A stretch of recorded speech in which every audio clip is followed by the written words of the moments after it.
Bem, que a paz do nosso Divino Mestre possa permanecer em nossos corações.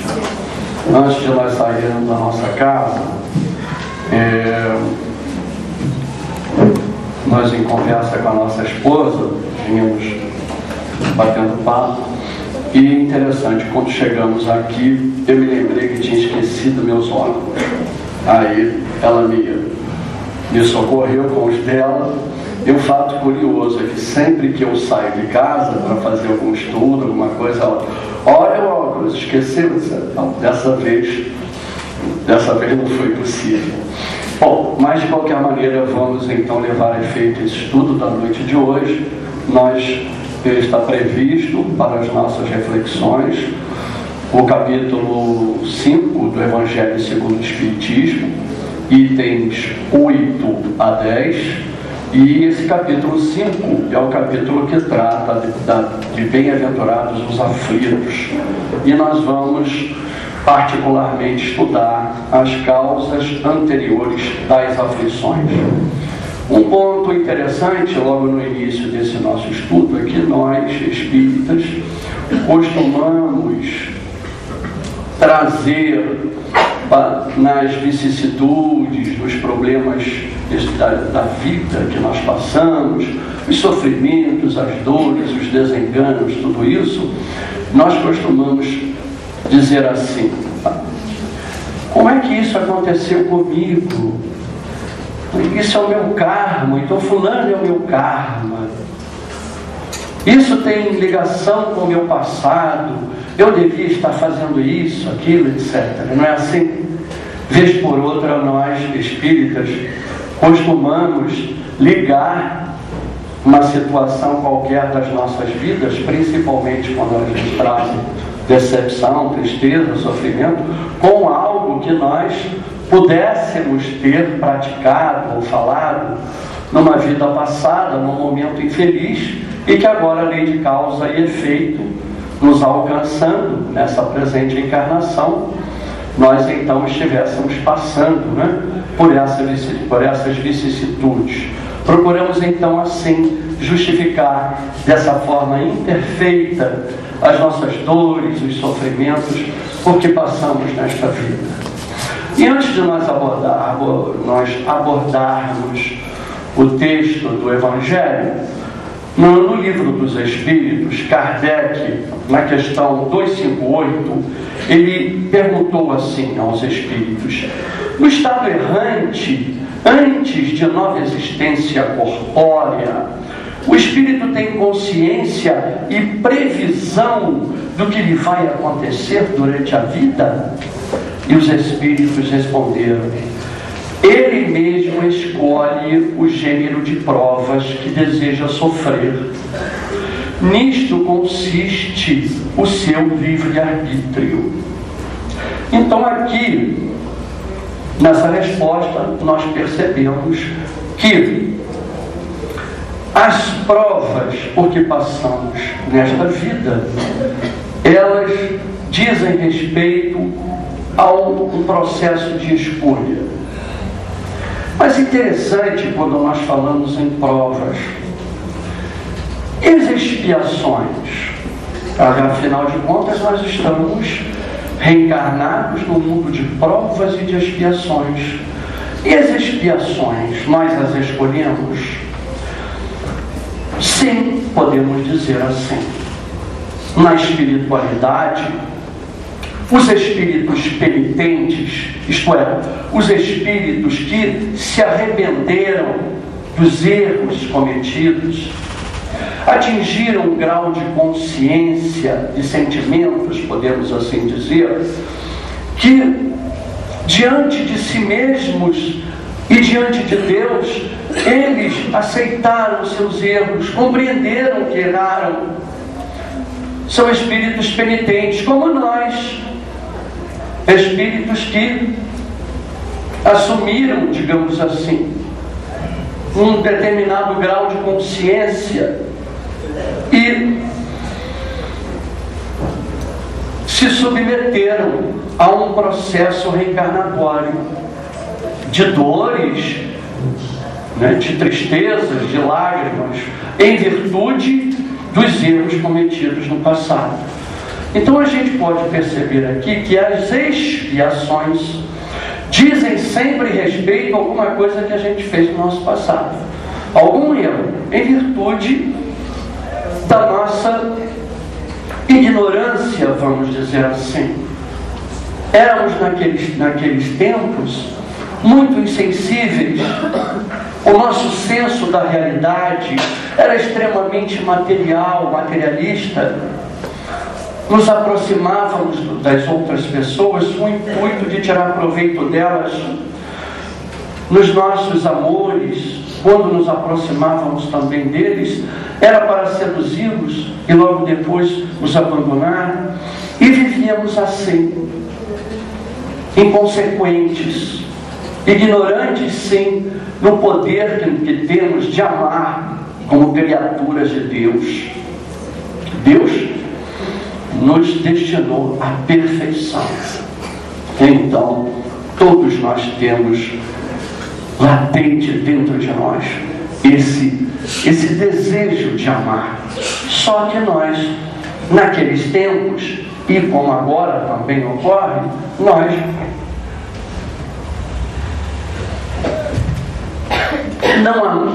não amávamos como deveríamos, não é assim? Hoje, quando praticamos alguma coisa, quando falamos alguma coisa para alguém que não deveríamos fazer, quando a ingratidão vem, de certa forma, quando nós compreendemos que cometemos um ato de gratidão, coisas assim com alguém, fomos injustos, a consciência logo bate, não é isso? Nós nos sentimos muito mal, porque já adquirimos, nos tempos de agora, uma noção cada vez mais ampla da importância que temos como criaturas de Deus. E quando nós falamos isso, nós temos que nos lembrar de quantas e quantas vidas já tivemos. Milhares e milhares de vezes morremos, vivemos e renascemos. Quando nós percebemos que já vivenciamos toda aquela esfera, né, da animalidade, no instinto, e recuando ainda mais nas vivências do campo da botânica, das plantas, e mais ainda dos minerais, a nossa evolução é algo fantástico. E nós temos que ter esse respeito a nós mesmos, porque nós existimos. Deus nos criou. E a partir daí, passamos à imortalidade. Somos imortais. Não morreremos jamais. Podemos falar abertamente na eternidade, porque nós nos destinamos a, agora sim, podemos falar em eternidade, a perfeição. Em um momento da nossa existência, atingiremos a esfera dos espíritos puros,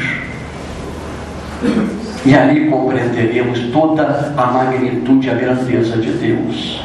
Então, por que esses momentos que nós passamos, não é? De desespero, de depressão? Por que essa falta de respeito conosco, principalmente? Por que essa desatenção? Se Deus nos criou para a felicidade.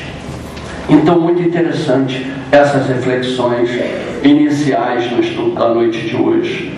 E na questão 258A, Kardec perguntou assim: não é Deus quem impõe as tribulações da vida como castigo? E os espíritos responderam: dando ao espírito a liberdade de escolha, deixa-lhe toda a responsabilidade dos seus atos e de suas consequências. Nada lhe estorva o futuro. O caminho do bem está à sua frente como o do mal. Mas se sucumbir, ainda lhe resta uma consolação, a de que nem tudo se acabou para ele, pois Deus, na sua bondade, permite-lhe recomeçar o mal que foi feito. Então nós vemos a misericórdia divina, né? Deus, um Pai amantíssimo, a partir do momento que nós reconhecemos os nossos erros, tudo aquilo que fizemos contra os nossos irmãos, no momento qualquer das nossas vidas, agora, neste momento, nós podemos sinceramente reinsetar uma nova trajetória em nossas vidas.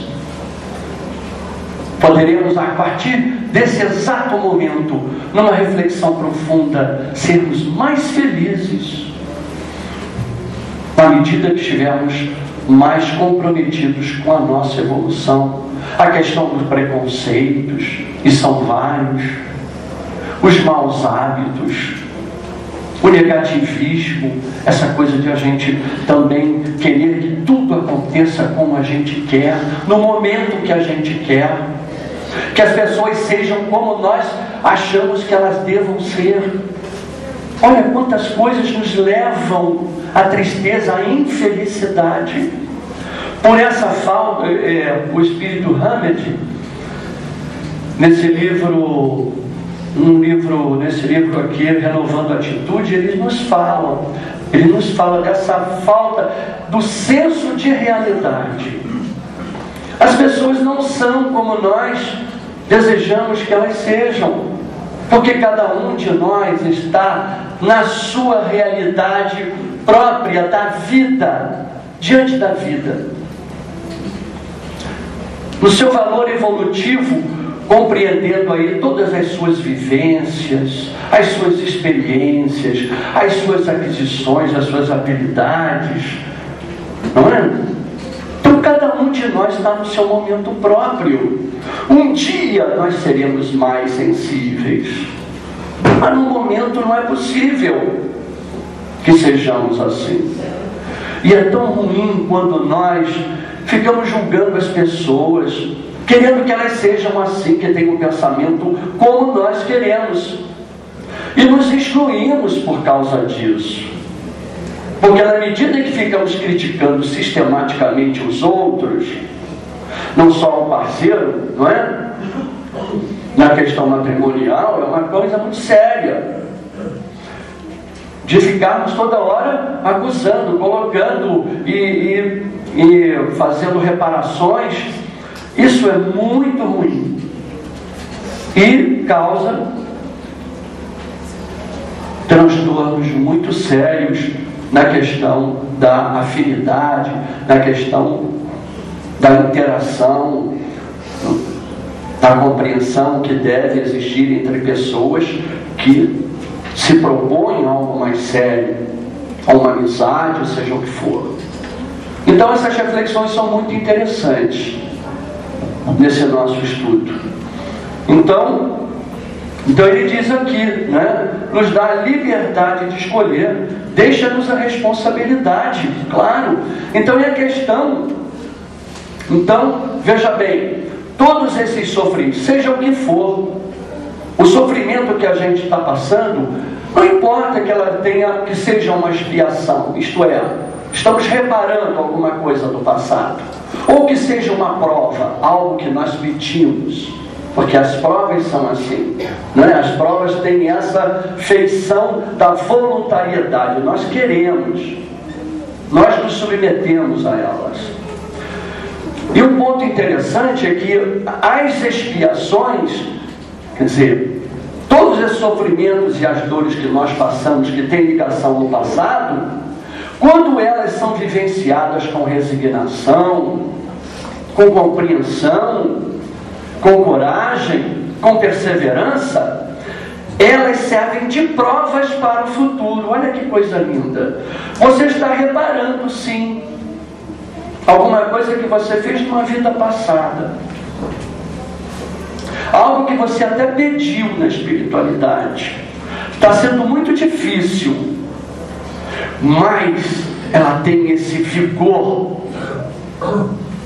ela carrega no seu contexto, digamos assim, essa possibilidade de nós vencendo esse sofrimento e essas dores, nos fortalecemos moralmente e nos habilitamos no futuro a provas muito mais difíceis, situações muito mais dolorosas que virão.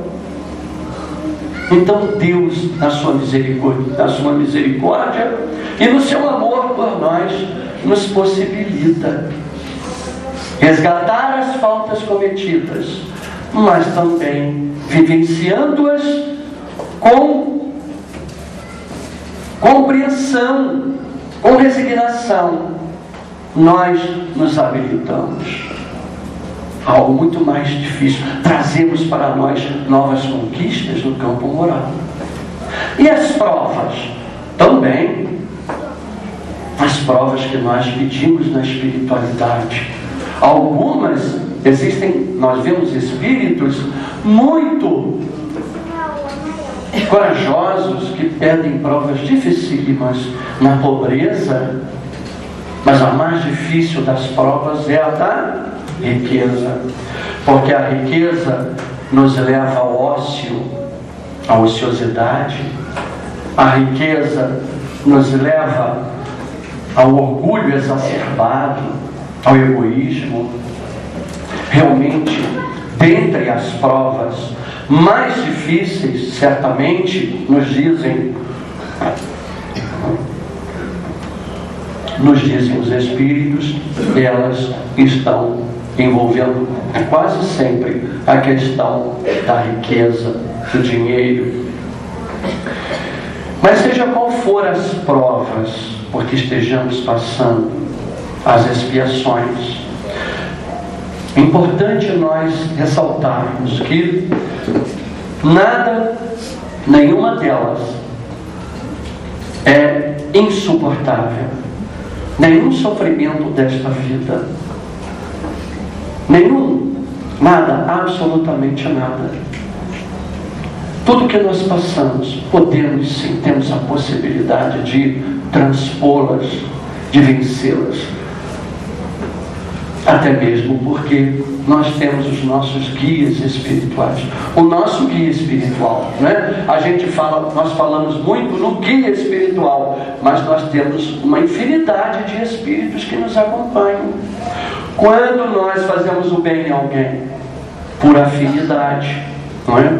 Nós trazemos para a nossa companhia os espíritos que são familiares, que são afinizados com aquela pessoa que nós fizemos o bem.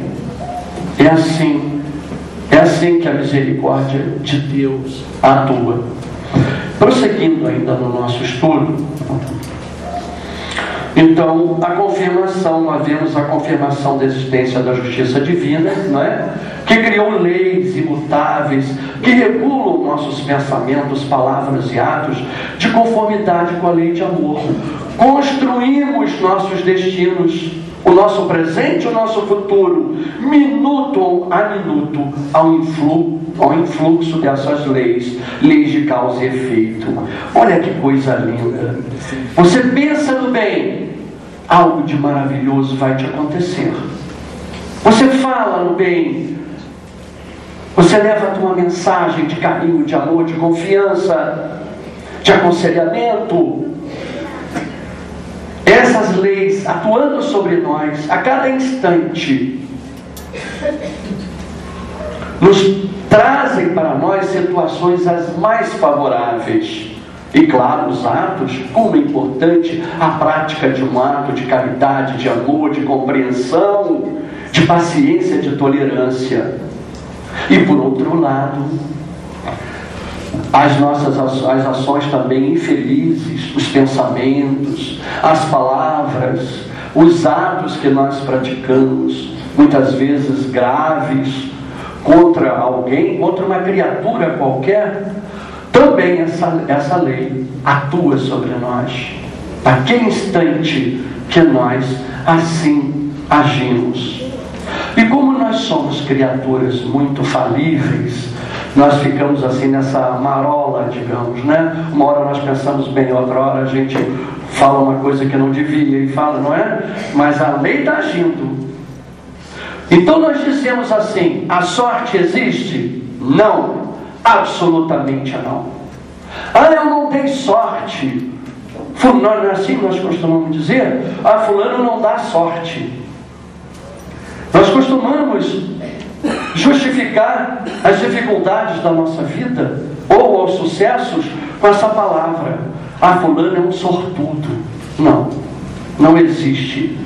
Se houvesse essa sorte dentro desse entendimento, então Deus não seria infinitamente justo, não é mesmo? Não haveria justiça divina. Nós somos herdeiros de nós mesmos, dos nossos pensamentos, das nossas palavras, dos nossos atos, bons e maus. Interessante, toda essa felicidade, todas essas coisas boas que nós recebemos, é nesta vida mesmo. É nesta vida mesmo. Tem coisas que, se nós soubéssemos que estão a caminho favoravelmente para nós, em virtude de coisas que a gente nem imagina que nós fizemos, mas estão aí, estão acontecendo, estão para acontecer, outras estão quase acontecendo, porque Deus nos deu essa possibilidade, né? Como criaturas de Deus, vivenciando o livre-arbítrio, criamos também os nossos destinos, a nossa própria felicidade, ou, lamentavelmente, as nossas próprias dores. Então, neste mundo de Deus, não existem inocentes, e tampouco a sorte. Todos nós, todos, absolutamente, vivenciamos um momento que fizemos por ele acontecer, bom ou mal, feliz ou infeliz. Daí a importância, meus irmãos, minhas irmãs, da nossa vigilância, porque a gente fica pensando muito nas coisas que nós fazemos, mas esquecemos do que nós pensamos. O pensamento é algo criativo, que tem forma, que vicia, que nos leva à felicidade ou à infelicidade. Daí, criarmos o hábito de sermos mais positivos, mais otimistas, não é dizer que isso é fora da realidade, não, mas pensarmos positivamente, porque nós sabemos que essas leis interrogáveis, imutáveis, elas atuam de acordo com o nosso pensamento. Você pensa, você cria. Você pensa, você se predispõe. Você pensa, você realiza. Porque nós sabemos que o nosso pensamento é energia. E sendo energia, ele caminha no fluido cósmico universal. Não é isso? Que é a matéria primitiva. E é esse fluido que nos coloca em contato com o Criador, com Deus. Por isso que nós oramos por aquele ente querido que está a bilhões de anos-luz daqui, um outro mundo, e ele recebe as nossas vibrações de carinho, de amor, de saudade. Em virtude disso, os nossos pensamentos se transmitem ao plano espiritual e, claro, ao plano carnal também. Então, por que não aprender a pensar bem, pensar positivamente, tirar esse lixo, desse pessimismo, desse derrotismo? Por que ser infeliz assim, prematuramente? criando para nós uma predisposição ao insucesso, ao fracasso, sem ao menos vivenciá-los, porque às vezes nos acovardamos, pensamos tão mal que a coisa não vai acontecer que nem fazemos, não é assim? A gente não se dá nem a possibilidade de ter um insucesso, porque pensamos mal, nem queremos fazer mais, não é? Então, meus irmãos, minhas irmãs, a importância do pensamento e, claro, das palavras dos nossos atos. Então, as tribulações da vida podem ser impostas também aos espíritos rebeldes, como nós falamos, são as expiações compulsórias. Então nós vemos os nossos irmãozinhos ainda rebeldes no plano espiritual, chega um momento que eles têm que reencarnar. Porque a reencarnação é uma bênção de Deus. Então, eles também reencarnam. E muitas vezes, um pouco mais sensíveis, vão participar também das suas programações kármicas. Que coisa maravilhosa é Deus, nosso Pai, não é mesmo? Então, os espíritos penitentes, como nós falamos, aqueles que reconhecem as suas faltas e desejosos de reparar o mal que praticaram, iniciaram uma nova jornada nos caminhos do amor e da virtude, esses escolhem suas reparações e resgates, que são as expiações, escolhem voluntariamente, como nós escolhemos. Então, antes de a gente ficar dizendo assim, como é que eu estou passando isso? Não é assim? É o meu karma. Como foi acontecer isso? Que infelicidade. Não podemos mais. Por quê? Ou você pediu, ou é uma prova que você pediu, ou é uma expiação, algo que você também, como espírito penitente, reconhecendo os seus erros do passado, você também pediu essa prova, ou então ela é consequência da sua maneira errônea de agir. Porque muitas coisas que acontecem em nossas vidas é em virtude dessas viciações, desse mau hábito de ser apressado, de querer que as coisas sejam assim, assado, como a gente quer, no momento que a gente quer, que as pessoas pensem como a gente deseja. E tudo isso nos leva a caminhos, olha a lei em cima de nós, nos levam a situações as mais indesejáveis. Fruto da nossa maneira errada, errônea de ver a vida, de compreender o outro, de sentir mais o outro. Porque amar é se colocar no lugar do outro. Não é por isso que tem aquela música do Caetano: você não me ama, você não cuida de mim, não é assim? Quem ama, cuida. Quem ama, pensa, sofre só em se colocar no lugar. Se você não se coloca, você não está amando. Não é? Não está. O amor pressupõe, impõe esse sentimento de sofrer junto com o outro. Pelo menos isso, não é? Se pudermos sofrer pelo outro, melhor ainda, mais nobre a atitude. Então, meus queridos, importantes essas reflexões sobre provas e expiações na noite de hoje.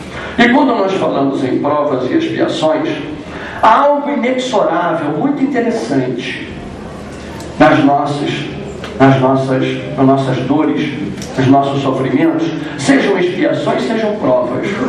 Porque quando o espírito ele está determinado a passar por aquela vicissitude, nada o demove, nada o afasta. Então, nesse livro, Reencarnação e Vida, Amália Domingo Soller nos traz uma experiência, ou melhor dizendo, um fato muito interessante que eu vou narrar para vocês, e que vai provar aqui, de uma certa forma, essa vontade, como as coisas são inexoráveis.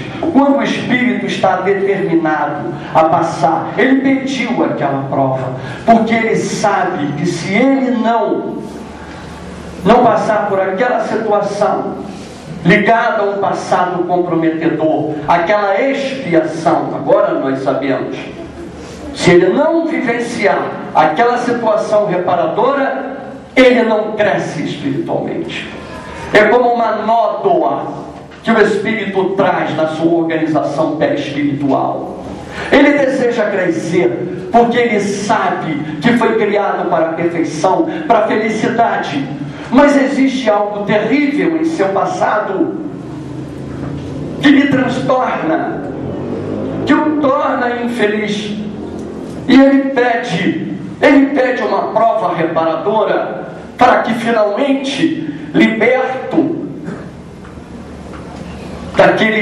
daquela culpa, ele possa crescer, subir, porque ele almeja crescer, e nós também. Então, neste exemplo maravilhoso que a Amália traz para nós, ela diz que uma moça, no dia 18 de fevereiro de 1905, uma moça chamada Heloísa de Castro, ela estava muito entusiasmada com uma festa de carnaval que iria acontecer na cidade onde ela morava. Então ela se enfeita, ela se traja com a mãe, o vestido mais lindo, e a mãe, até certo ponto, fica assim: por que aquela filha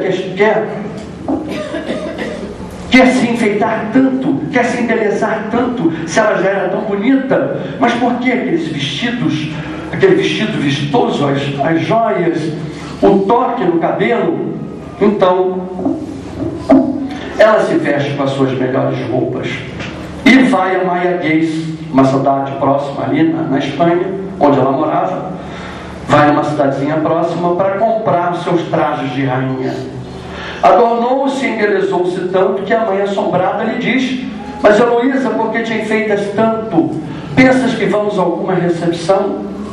E a mãe, naquele coração de mãe, tinha motivos de sobra para estranhar que a filha se vestisse com tanto luxo, porque nunca tinha visto a filha com desejos assim de parecer tão bela, e assistia ao teatro e ao cassino vestida com a maior simplicidade. Ela que era uma moça simples, mas naquele dia, estranhamente, parecia que era um dia de festa, que ela esperava ansiosamente. E aquela moça então se traja daquela forma,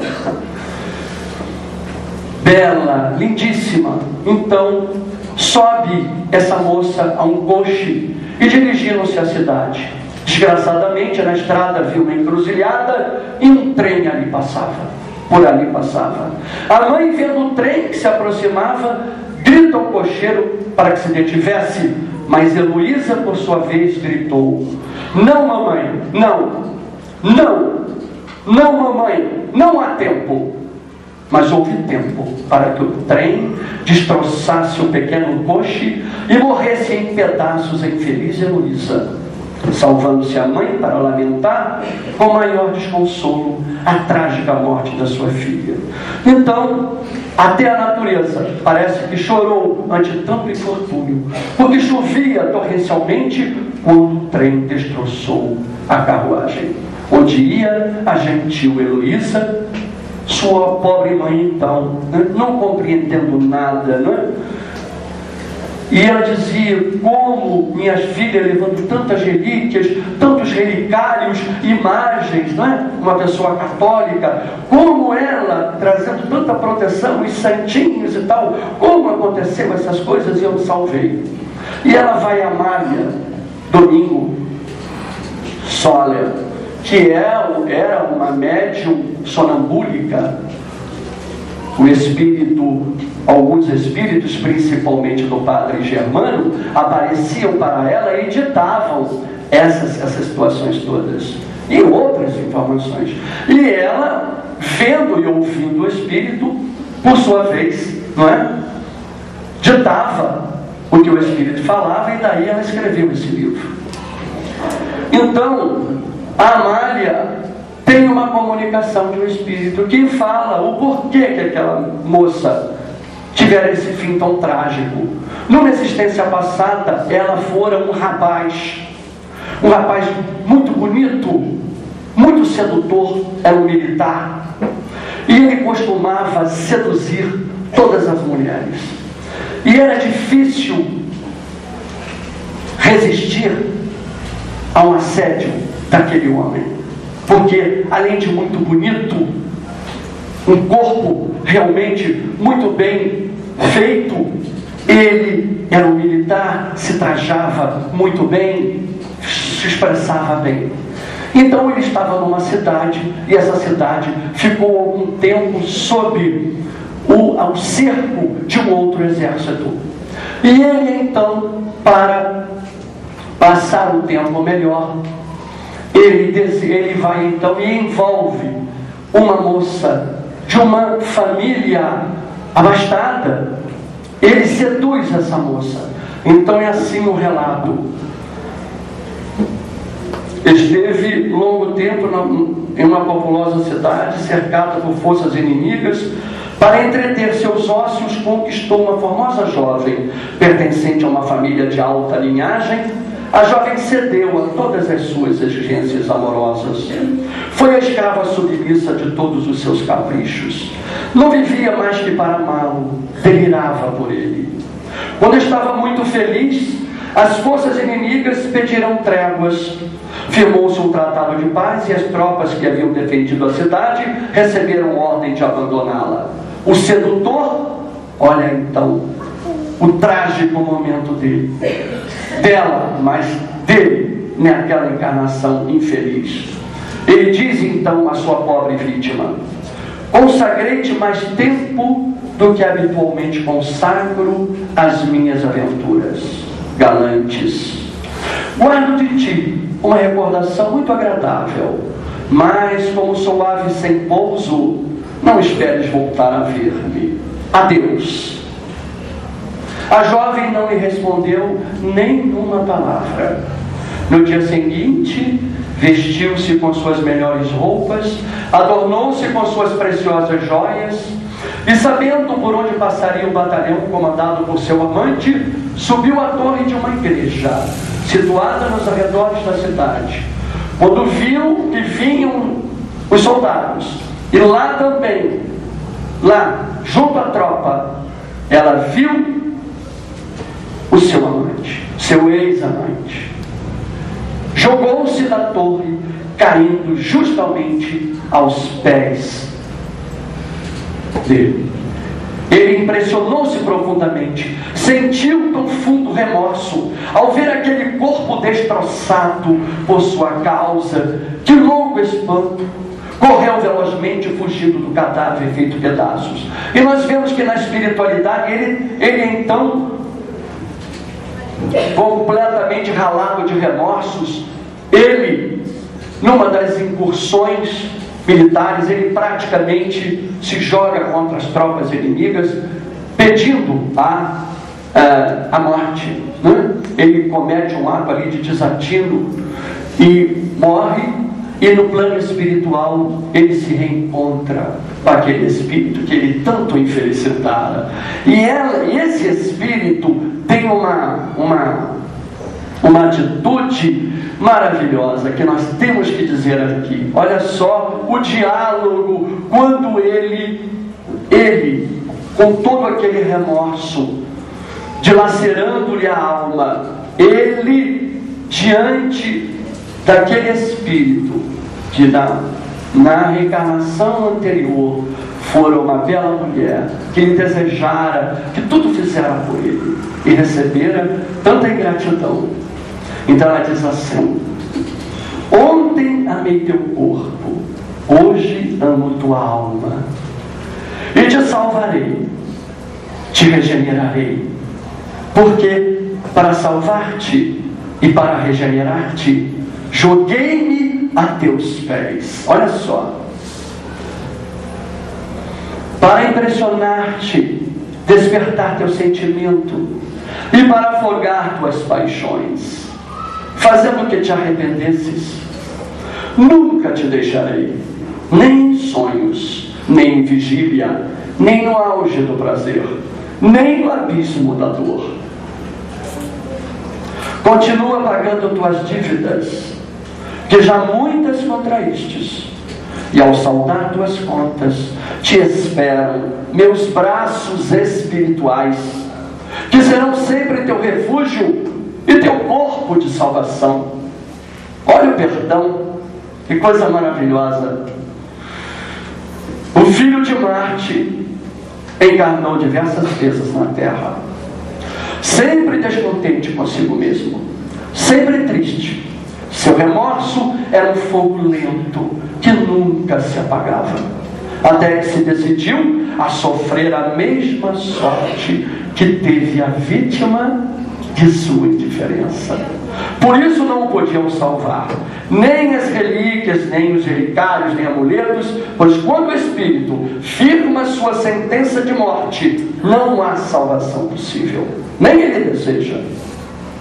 Diga a esta mãe desolada que o espírito de sua filha já está tranquilo e que acompanha seu anjo bom, o qual com sacrifícios conseguiu a recuperação de um espírito rebelde.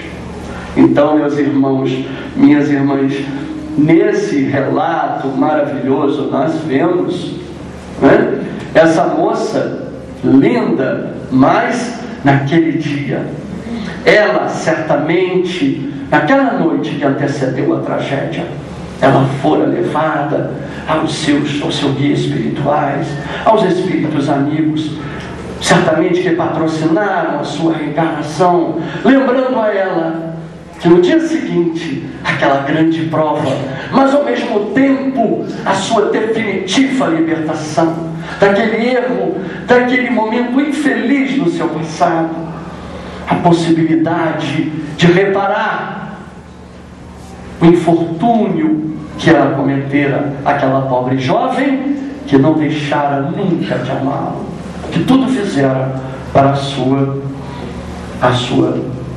sua reabilitação diante de Deus, nosso Pai, diante de si mesmo. Então, meus irmãos e minhas irmãs, a importância que vemos aqui do perdão, como é importante nós perdoarmos. É importante perdoarmos e necessário. Mas para chegarmos ao perdão, nós precisamos compreender. Sem compreensão, não se perdoa verdadeiramente. Mas para se compreender, é necessário um esforço, a humildade de reconhecer que todos nós erramos, todos nós somos espíritos muito imperfeitos, que trazemos dentro de nós muita maneira errada de pensar, valores ultrapassados, preconceitos.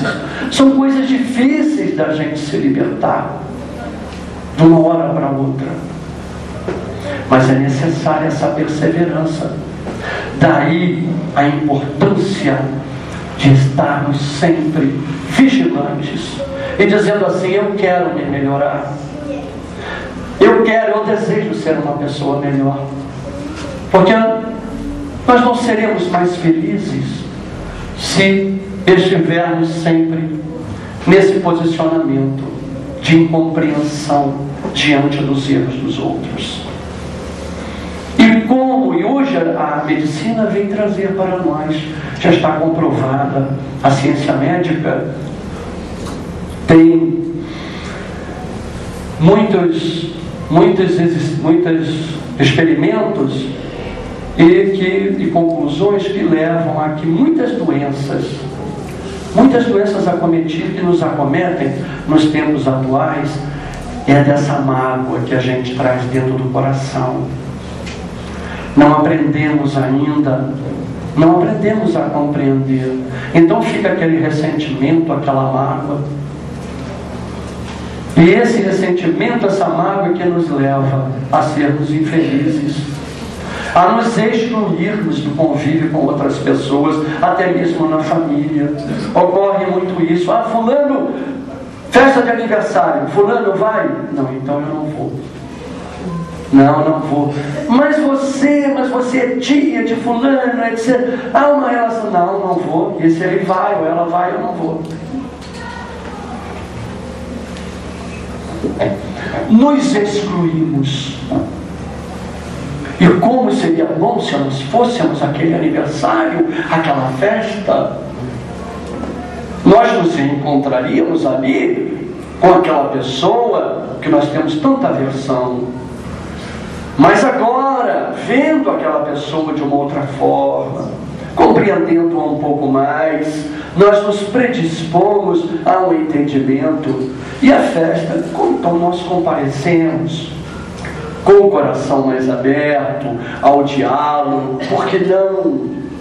Por que não deixar, como dizia um amigo nosso, por que não deixar a porta entreaberta?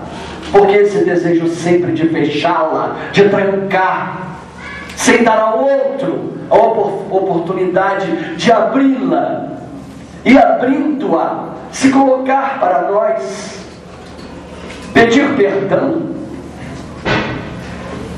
de se refazer, de se reabilitar, porque nós vemos pessoas transtornadas, porque não foram perdoadas. Trazem dentro de si a culpa.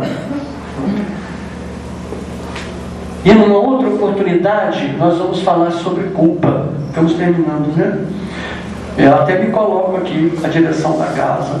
Há um estudo muito interessante nesse livro, Renovando Atitudes, para a gente falar da culpa. Como nós nos escravizamos e somos escravizados por essa questão, né, de culpa. Você é culpado, né, dessas coisas todas. Você é assim, aconteceu por causa de você. E isso nós levamos uma vida inteira de infelicidade, pensando que evidentemente nós somos culpados, sem nos dar uma oportunidade sequer. E às vezes desencarnamos assim, e vamos às mesas mediúnicas, precisando ali da compreensão, do amparo de alguém que possa mostrar para nós que nós temos a possibilidade, sim. Nós não podemos e não devemos colocar essa questão como algo, sabe, que acabou. Eu fui culpado, e daí? Não é? Houve sim, errei sim, mas eu quero me dar uma possibilidade sincera de me reabilitar diante de quem eu pratiquei esse erro, mas sobretudo diante de mim mesmo. E sem falar das pessoas que vivem culpando os outros, não é mesmo? Vamos deixar aí, né? Muita gente aí vai deixar esse hábito terrível de não assumir os seus defeitos e colocando a culpa no outro, não é mesmo? Quando a coisa acontece, não, mas fulana, mas você fez, não, ele nunca ou ela nunca errou, né? Ele coloca sempre ali.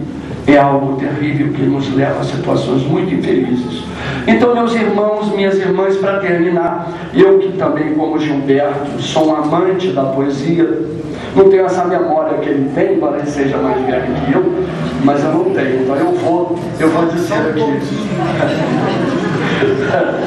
Então, gente, eu trouxe para vocês uma poesia, eu trouxe 3 poesias, olha só, mas não tive inspiração para falar, mas numa outra oportunidade. Então nós vamos com Alta de Souza, num soneto que diz: vamos juntos, vamos então juntos nessa poesia. Vamos juntos, vencendo a noite escura, de mãos unidas pela estrada fora, combatendo o infortúnio que devora os filhos da aflição e da amargura, sob a paz da esperança viva e pura, em torno à dor bendita que aprimora, aguardaremos a sublime aurora, consolando a miséria e a desventura.